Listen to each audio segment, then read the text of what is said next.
Bonjour à tous, aujourd'hui on va basculer en 1848, mais pas seulement, on va aller du côté de la Vénus de Milo. Qui l'a découverte? Un certain Olivier Voutier. Mais si on en parle, et on parle de ça dans le Var, c'est parce qu'il y a un ouvrage qui vient de sortir, Le Colonel et la Vénus, ouvrage d'Yves Stalloni, qui vient de sortir. On aura tout à l'heure Yves Stalloni avec nous, mais ça ne sera pas le thématique du jour. On va voir que ce monsieur Voutier a acheté une propriété à Hyères, tout simplement, le Castel Sainte-Claire, un endroit, c'était un ancien couvent. Il y a fait construire une maison, mais qui aujourd'hui est un jardin, un joli jardin de collection qui est là, un jardin finalement d'essai de plantation qui est là, qui visite gratuitement, et grâce à ça, on va balader du côté de Monsieur Voutier, de la Vénus de Milo, du côté finalement cette histoire de cette maison et de ce castel, et puis grâce à ça, on aura différentes personnes, notamment notre invitée du jour qui est guide conférencière. Bonjour, guide interprète conférencière. Oui, j'y tiens, c'était mon ancien titre, mais je suis guide conférencière aujourd'hui. Tout à fait, Yasmina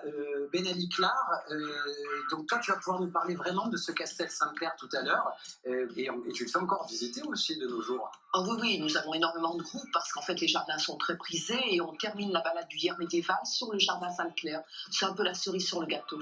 Et puis voilà, il nous pose le décor de ce monsieur qui est venu construire ce fameux château, quoi. Je veux dire castel, finalement, cette fameuse maison. Et c'est le point de départ de tout, finalement, pour ce Castel Sainte-Claire. Oui, donc à la base, il y avait ce vieux couvent totalement désaffecté. Il construit la maison et il faut souligner une chose, tous les grands propriétaires qui étaient sur la colline d'Hyères, ils ont tous respecté les ruines du château. Et c'est la raison pour laquelle on dit que c'est une maison de style néo-roman, mais elle est flanquée de 2 tours crénelées parce qu'on est près des ruines et des tours du vieux château d'Hyères qui date du XIe siècle. Et finalement, le côté, j'allais dire, jardin de collection, c'est Edith qui va le donner. J'ai oublié son nom de famille, Edith Wharton.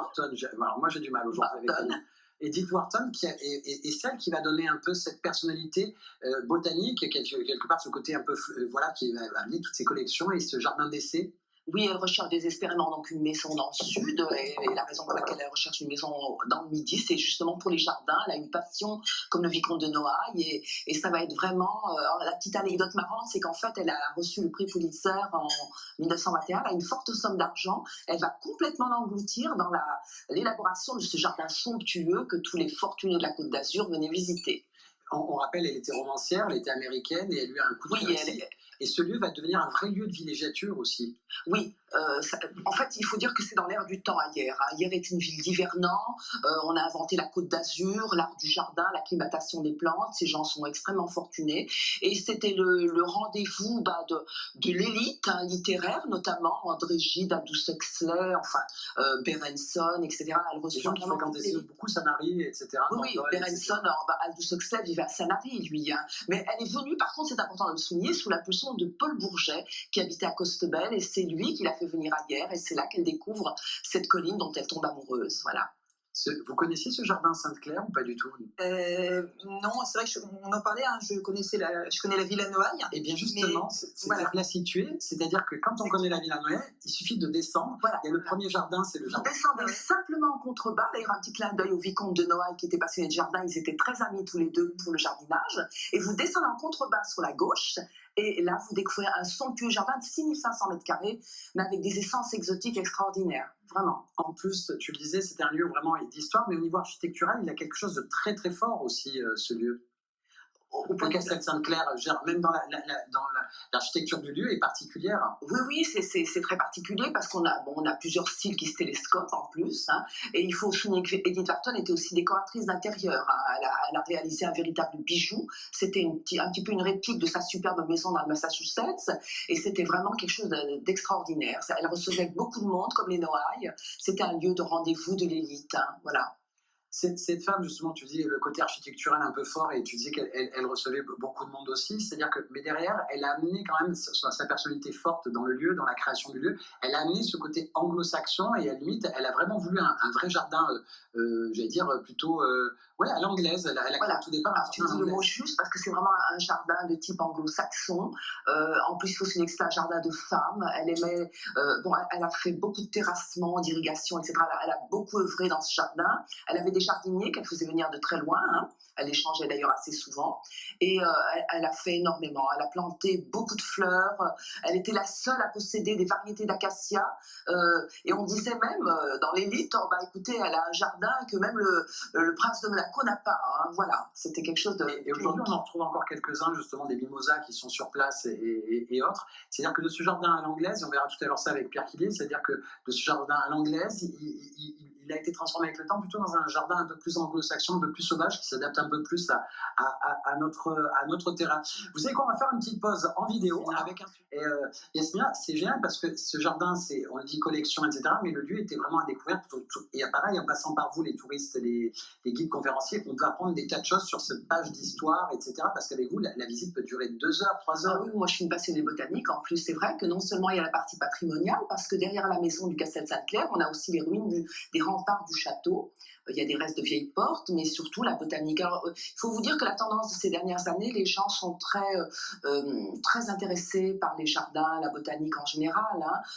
D'ailleurs, vous avez vu le fleurissement dans les jardineries, les gens sont toujours dans les jardineries. Eh bien, vraiment, on a beaucoup de succès et on a tendance de plus en plus souvent à notre office du tourisme ailleurs à vendre des visites sur les jardins. Je fais très souvent des visites du jardin August Riquier aussi. Et justement, il en fait beaucoup aussi, Pierre, avec tout ce qui est école, lycée, agricole, etc. et tout, parce qu'ils sont très en demande. Aujourd'hui, le bâtiment qui est là accueille des bureaux, ceux de... Oui, alors, et il a eu un cursus un peu... Quand Edith Wharton meurt en 1937, elle lègue tout à sa secrétaire. Et plus tard, c'est revendu à la ville en 1955. Ça devient même une antenne de radio, un cabinet d'assurance. Il y a eu un hôtel très luxueux aussi dans les années 50. Et en fait, aujourd'hui, c'est le siège du Parc national de Porquerolles et du Conservatoire botanique national de Porquerolles. C'est un bel écrin finalement et qui est totalement... Puis ils sont en face de leur île. C'est super. Il voit tout parce que la vue est parfaite. On a retrouvé Pierre. Est-ce qu'on va bien t'entendre, Pierre? J'ai l'impression de me prendre pour Florence Artaud. Pierre? Oui, oui, on t'entend. Et essaie de faire un petit mot pour conclure sur la thématique, histoire de le faire court, parce que si on te perd encore, voilà. Ouais, disons que c'est facile. Visiter Sainte-Claire, il faut vraiment visiter la ville à Noailles aussi, parce que ce sont 2 jardins liés par 2 jardiniers hors pair, et qu'on a eu la chance d'accueillir sur la commune de Hyères. Et vraiment, c'est une découverte assez merveilleuse. Et je disais, tu fais découvrir ça aux scolaires, tous les lycées agricoles et autres, les associations aussi en lien avec la botanique et autres, voilà, les petits groupes, on peut avoir une visite du responsable botanique de la ville si on le souhaite, par ce biais-là, en tout cas quand il y a une valeur ajoutée, soit école ou autre. Tout à fait, quand il y a une valeur ajoutée, sinon c'est le travail de Yasmine qui le fait admirablement bien. Et elle, et puis d'autres, parce que je crois que vous êtes nombreux à faire visiter ce lieu aussi.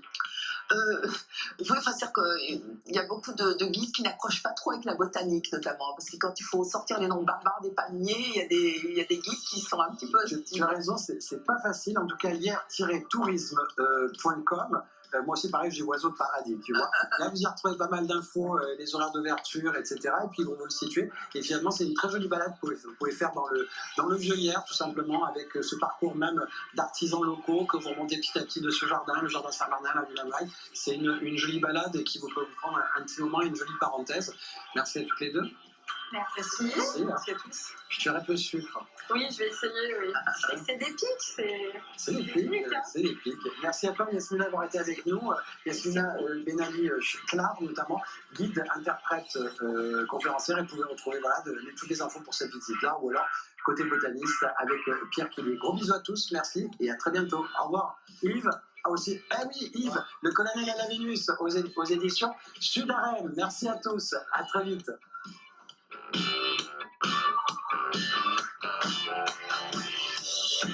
you.